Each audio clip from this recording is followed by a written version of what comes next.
So we're back to our two-part series of what is killing your roofing company. The last one we talked about creating talent, leadership, and you being the ceiling in your business. Today we're going to talk about a few different things. One's going to be slow pay, right? People want to make money. I don't care how great your business is. If people aren't getting paid, they're not going to stay. The second thing is no one knows you, right? We live in a world of nothing but opportunity, and social media is free.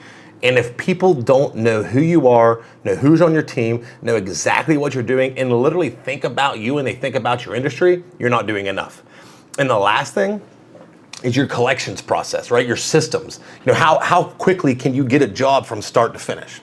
So let's dive into number one, slow pay. So I see this all the time, and this really does kind of tie into some of the collections process. But what I see a lot of times outside of necessarily the collections process is just the monotony in the process, right? You're relying on your reps to be making calls to adjusters all the time, making calls to homeowners, following up with insurance companies. And although, you know, that's part of their commission, it also slows them down a lot, right? As an owner, you need to be thinking about how can I help to expedite what my guys are doing? How can I help to make, you know, the hours they spend more efficient? Because let's be honest with ourselves, we know that the inspection process of the game is the slowest part for any sales rep, right? So what can you do to help to speed up that process, speed up the movement of starting the job, getting in contact with insurance companies, constant follow-up, automation, all the things that's going to help to expedite that flow. The second thing we're going to be talking about is no one knows you, right? We live in an era where social media like Facebook, Instagram, TikTok, YouTube, right? There's so many things out there that is an opportunity for you to leverage to get your name out there, that if you are not putting the time and energy into it, then you really don't want to get your business to what you think you want to get it to, right? I hear people all the time talk about, you know, ads. Right? Running ads is a great thing, and it is a great thing, but at the same time, there's a lot of things that you can do to just put yourself in front of people, right? Are you networking with real estate brokerages? Are you reaching out to insurance companies?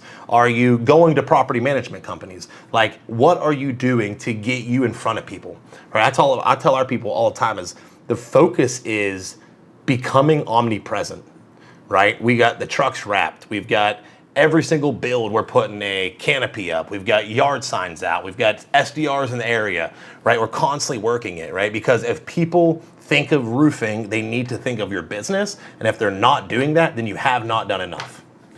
The last thing we're talking about is the collections process, right? The systems. What are you doing once the job is completed? Are you supplementing up front to try to get as much as you can on the front end? Are you holding off the job's completed to supplement? Like, what does that process look like for you? And how focused are you on doing it? Are you outsourcing your supplementing, right? I encourage most roofing companies that start to outsource that to get rolling, just because it's going to slow you down so much that it's not worth it. You're going to be losing a lot of money, right? So outsource that up front. Yeah, you're not going to make as much on it immediately, but over time, you're going to be able to catch up, build your process, and then in-house supplement, right? Because you need to have somebody that's in-house, that's on the administration side, constantly reaching out to these insurance companies, you know, reaching out to the insurance agents, reaching out to the adjusters, right? And then being able to follow up with the homeowners as well, because if you rely all of that on your rep, you're going to wear them down. Like, their time is best spent closing deals, right? So the more that you can figure out to support them, to help them just stay in that lane of genius, the better, the bigger, the faster your company is going to grow.